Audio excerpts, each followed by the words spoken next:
Olá pessoas, aqui mais uma vez o Nash com um vídeo muito especial em comemoração aos 800 seguidores que a gente acabou de ter lá no nosso perfil no Instagram. Acredito, estou muito feliz, estou muito alegre de ter alcançado mais essa marca.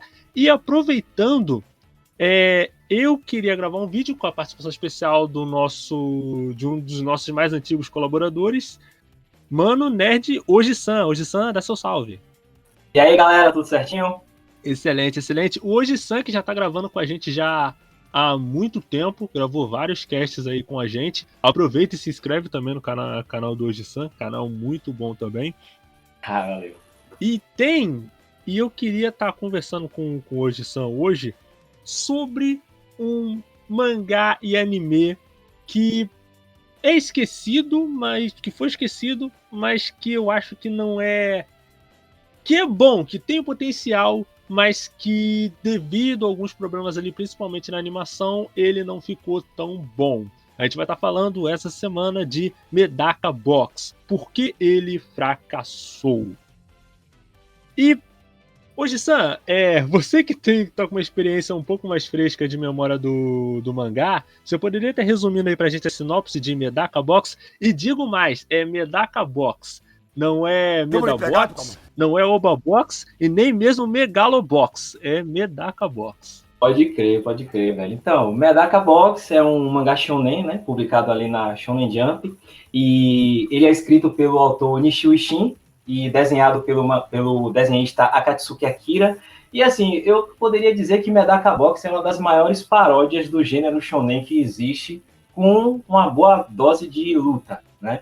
Ou seja, é um mangá shonen de porradaria, que a princípio a gente poderia dizer, mas eu acho que depois o autor ele teve aquela ideia de fazer uma paródia do gênero shonen, porque a gente até vê coisas como romper quarta parede, né? Então, basicamente, é a história de Kurokami Medaka, que é uma estudante do ensino médio que resolve criar uma caixinha de sugestões. Ela foi eleita com 98% de aprovação no conselho estudantil para se tornar ali a líder do conselho, e ela resolve simplesmente tomar conta dos problemas de todo mundo na escola. Pode ser o problema que for. Se tiver problema com trocar o seu gás ou resolver problemas familiares, ela vai estar lá para resolver tudo 24 horas por dia. E depois disso, o mangá ele acaba tomando um rumo um pouco diferente. Ele começa a entrar mais naquela pegada de pancadaria, porque a princípio eu acho que seria uma parada mais slice of life, mas talvez pelo motivo de, não sei, não tá vendendo tão bem, ou pelo autor querer realmente entrar nesse viés de luta, ele foi mudando ali. Isso é uma coisa que a gente vai percebendo não muito tempo depois, se eu não me engano, do primeiro arco. Mas é uma história bem legal. É uma mistura assim de slice of life com pancadaria shonen e a boa dose de crítica também ao próprio gênero, né? Hoje, Sam, a gente pode estar discutindo isso no próximo bloco, mas assim, cara, pra você ter uma ideia, Medaka Box foi a minha entrada pra obra do Nishio Ishin, tá ligado? Assim, eu não sabia que ele já tinha feito obras mais famosas, Monogatari Series e tal, pra você ter uma ideia. Monogatari Series é a obra mais famosa dele, mas foi a última obra que eu vi dele. Eu comecei em Medaka Box, depois eu assisti o Katana Gatari, que é uma série ali de 10 OVAs de 50 minutos cada, e o Monogatari Series eu vi por último. E, cara, assim, já falando assim de cara sobre por que o Medaka Box fracassou, né? Que assim, cara, Medaka Box era uma aposta muito grande da Shonen Jump. Muito, muito, muito grande. Você percebe, ó, pra você ter uma ideia, até uma parada que eu gosto de falar. No J-Stars Victory, que lançou na época que Medaka Box ainda estava lançando, eles colocaram a Medaka e o Kumagawa. Você tem uma ideia, o mangá, nessa época, o mangá ele tava bombando, pra tanto que eles nem colocaram a Ajimo Najimi, ou alguém do Geryukai, eles colocaram primeiro o Kumagawa Mizogi, porque o mangá tava bem no começo naquela época. E eu posso estar enganado, Gissan, mas eu acho que ela não tá jogável nesse Jump Force agora. Nesse novo jogo de luta da Shonen Jump. Que é até uma parada meio que crossover ali. Eles tentaram imitar o Marvel's Capcom Infinity, mas... Tá ligado? E Cara, assim, eu tava vendo algumas críticas, né, de algumas pessoas, e eles apontaram o primeiro motivo é que a Medaka, ela é uma péssima personagem. Pelo menos foi o que algumas análises que eu vi. Que ela é muito ingênua, que ela, tipo, o cara pode matar, fazer acontecer, chutar o pau da barraca que ela perdoa, que ela é... que ela quer que todo mundo seja feliz, é uma coisa meio estranha. E assim, eu tenho uma opinião sobre bem específica sobre isso, mas eu queria saber a sua. O que você acha? Você acha que é válido? Você acha que foi longe demais? Essa questão é da Medaka? O que você acha da Medaka como personagem? Brother, eu não acho que ela é uma personagem ruim, não. Eu acho que, assim, não tanto na parte do mangá, mas mais, assim, na parte do anime, eu acho que na época que ele foi lançado, a galera, o público não estava pronto para receber Medaka Box, vamos dizer assim. Porque a proposta é justamente escancarar o gênero shonen em todos os estereótipos e clichês que ele tem. O engraçado é que é um mangá que partiu da Shonen Jump, mas eles abraçaram a ideia porque eles acreditavam que isso poderia ser um diferencial. Então, tudo aquilo que a gente vê na Medaka, tipo, ela é perfeita, ela nunca perde, ela perdoa todo mundo, aquela coisa toda, é proposital, não é erro do autor, não é erro de roteiro nem nada, os caras fizeram realmente ela para ser assim. Só que talvez o fato de o Nishio Ishin ter uma escrita mais complexa, né, os diálogos dele são muito longos, talvez as pessoas tenham se confundido um pouco e achando que o autor foi meio que ingênuo criando uma personagem rasa, mas não é a pegada dele. Ele cria personagens muito profundos. E esse é o caso da Medaka. Tipo, tem outros personagens mais profundos, como o Kumagawa, mas eu acho que a Medaka é uma personagem completa para o propósito que a história tem, que é ser um mangá de luta, certo? Mas com aquela pegada crítica dos estereótipos dos mangás shonens que a gente está acostumado a ver. Só que, como eu falei no começo aqui, eu acho que a galera não recebeu isso muito bem lá na época, porque 2012, 2013, ainda mais que ainda estava rolando animes como Naruto e outros lá que tinham aquele hype absurdo. Então acho que isso acabou influenciando para obscurecer também um pouco essa obra, velho. Mas principalmente por esse motivo, que o público acho que não estava pronto para esse tipo de temática. Talvez se fosse nos dias de hoje, né, eu acho que Medaka teria um sucesso ainda maior. Tirando aquela parte também da animação, que, em minha opinião, não foi muito boa. Cara, eu até ia mencionar isso aí, porque se eu não me engano, ele foi um dos últimos animes da Gainax, né, o Oji-san? Posso estar enganado, Isso, mas. isso. E assim, você percebe assim, Oji-san, certos animes eles precisam de um nível X de animação, tá ligado? E Medaka Box, por mais que ele faça um trabalho decente, vamos colocar assim, é longe do que vocês. Tipo, não é um One Punch Man ou a primeira temporada de Nanatsu no Taizai, tá ligado? Não tem aquele nível. Talvez não seja nem tanto uma questão de animação, mas uma questão de direção mesmo.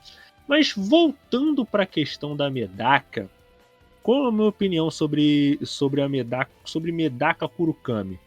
É que a Medaka, eu acho que ela é um personagem um pouco diferente dos outros, porque ela não é completamente boa e ela não é completamente ruim.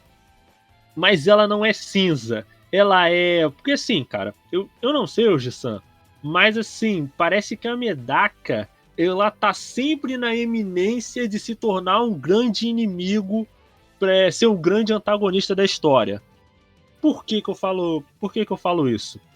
Porque no final da primeira temporada, você vê que o Uzen, né? Que o Uzen, no caso, é o presidente do conselho disciplinar, que é um abnormal de 10 anos de idade, que é uma criança revoltadíssima, eu realmente não sei.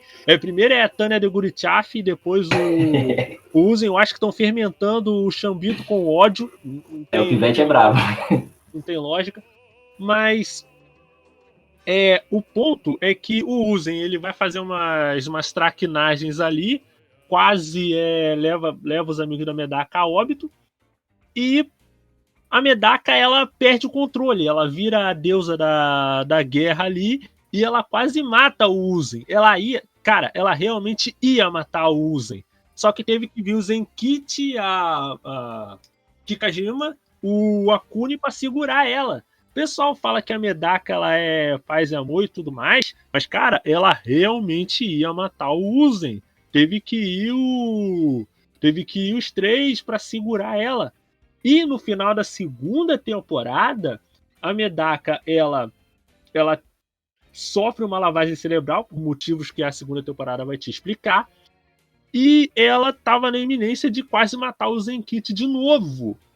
E mais lá na frente, no arco de eleição para o Conselho Estudantil, a Medaka, assim, claro que no plano geral, a gente tem como antagonista ali no comecinho a Hajime Najime, que a gente pode estar falando sobre ela mais tarde.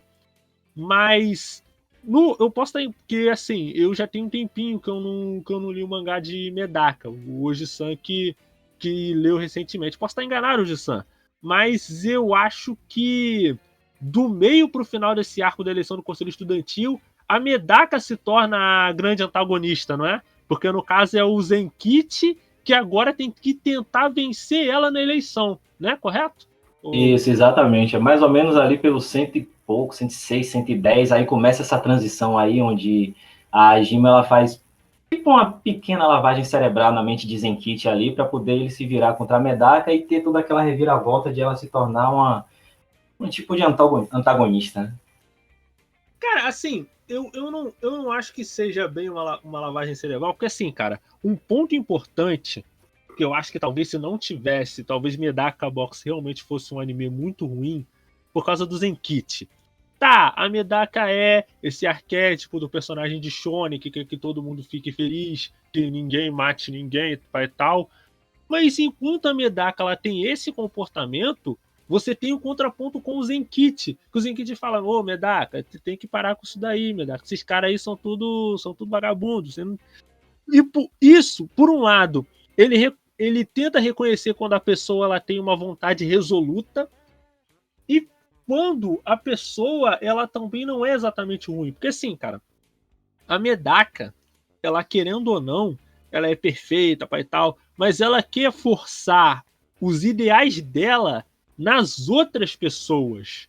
Porque a Medaka, ela é um personagem que ou ela é branca, branca não, eu diria, ou ela é perfeita, ou ela é perfeita, imaculada, ou ela é uma pessoa com poder assustador, absoluto, esmagador, tá ligado? Não tem meio Então, termo, né? é algo que é por isso que eu falo que a Medaka, ela não, assim, não é um personagem que é o 8 ou 80, sabe? E tendo o Zenkit para fazer esse contraponto, torna a história um pouco mais interessante. Eu argumento que o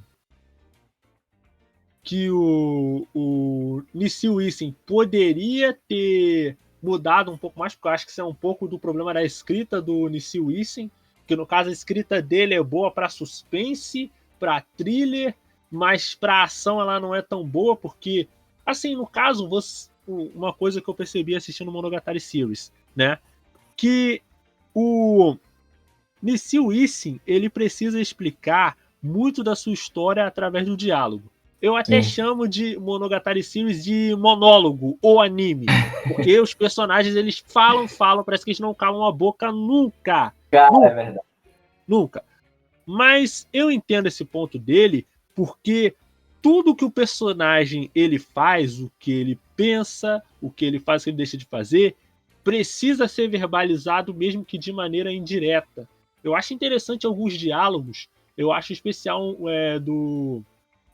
da segunda do Monogatari Series Segundo Season, que é um diálogo que a Senju Gahara tem com a Tsubasa. Se eu não me engano, é no arco da Tsubasa Tiger.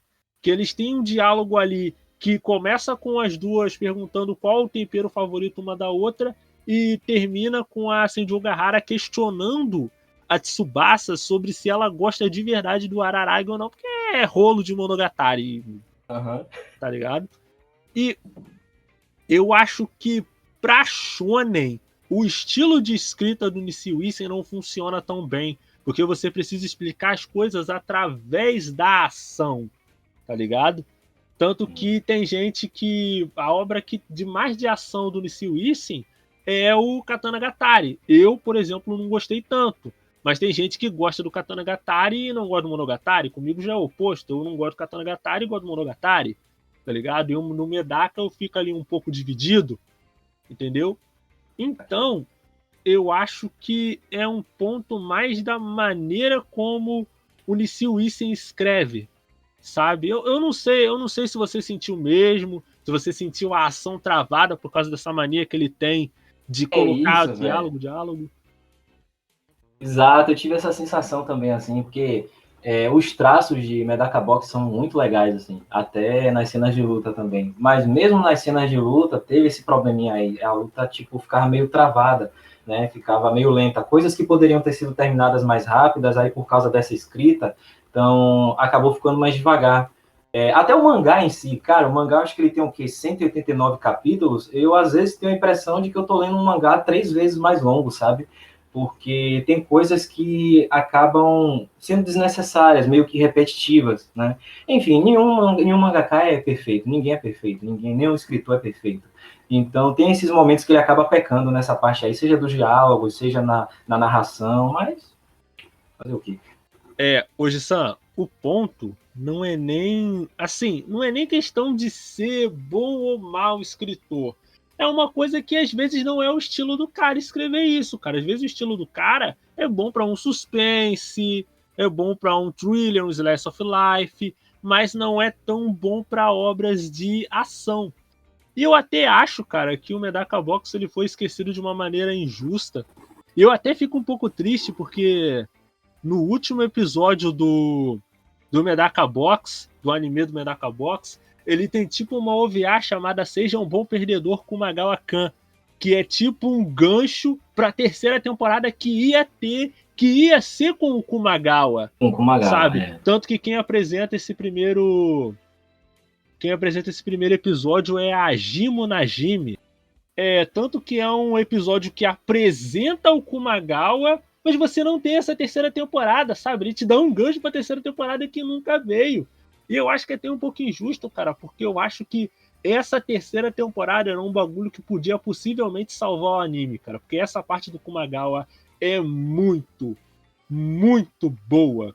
E É, assim, eu tenho que frisar isso, porque assim, o Jisan, no caso, você que leu o mangá mais recentemente, o Kumagawa, desde que ele entrou, ele ganhou todas as competição de popularidade dos personagens de Medaka Box, né? Desde que ele entrou. foi. Disparado. Na primeira mesmo, acho que ele estava lá na casa dos 3.000, enquanto o segundo lugar, não lembro quem foi, não sei se foi a Jimo, tava na meio e pouco, tipo, ninguém chegava na casa dos dois, assim, saca? Ele ganhava disparado, velho. E é muito injusto essa parada do anime aí. Agora, assim, aproveitando um trocadilho bem, bem infame mesmo, o Kumagal é um perdedor, tão perdedor que nem no arco dele ele teve a chance de ir pro anime ali, né, velho? Sacanagem Cara, é mesmo. complicado, cara. Às vezes o cara ele tem o dom de perder mesmo, né, cara? É, É complicado. Mas, cara, eu até argumento hoje, Sam, que talvez com esse retorno de grandes obras, Shaman King, recentemente falaram que vai sair também o Mao-sama, Hataraku no Mao-sama. Então, talvez, a gente sabendo que o nome do Nissio Isen é muito forte, talvez até Medaka Box volte para uma terceira temporada. E eu falo, cara, se essa terceira temporada tiver uma animação boa, ela tem o potencial pra ela voltar. Porque assim, cara. Mas Nash, Medaka Box já tem tanto tempo. Cara, Baki. Grappler Baki. O último mangá de Baki, antes da Netflix trazer de volta, é de 2005. Baki ficou em hiato quase 13 anos. E Baki voltou. Eu sei disso porque eu acompanho o Baki desde o início, cara. Desde o início do anime, quando o Baki ainda tinha cabelo laranja ainda, tá ligado? Antes dele lutar com o Yujiro pela primeira vez, Baki era um mangá antigo. E a Netflix do nada tirou ele do ostracismo e trouxe de volta. Já teve 2 temporadas, tá indo para a terceira. Então eu acho que assim, pode ser que de uma hora para outra aí a Shonen Jump ela traga esse mangá e esse anime aí de volta. pode crer. Eu não duvido não, eu acredito na possibilidade. Até o próprio Shaman King, por exemplo, estava um tempão aí do nada, chega a notícia. Ou então o de Inuyasha, né? A Yashahime Princess também aí, tá com a continuação. Então, possibilidade existe. Dinheiro os caras têm para gastar com isso. E é um mangá, assim, que tem uma pegada sangrenta, principalmente quando a gente vê a presença de Kumagawa ali. Eu não sei se naquela época eles estavam meio cismados de ir à frente por causa das cenas também, mas hoje tem espaço para isso, não é à toa que o próprio Chainsaw Man aí vai virar anime, que eu aqui estou na expectativa de não ter censura, né?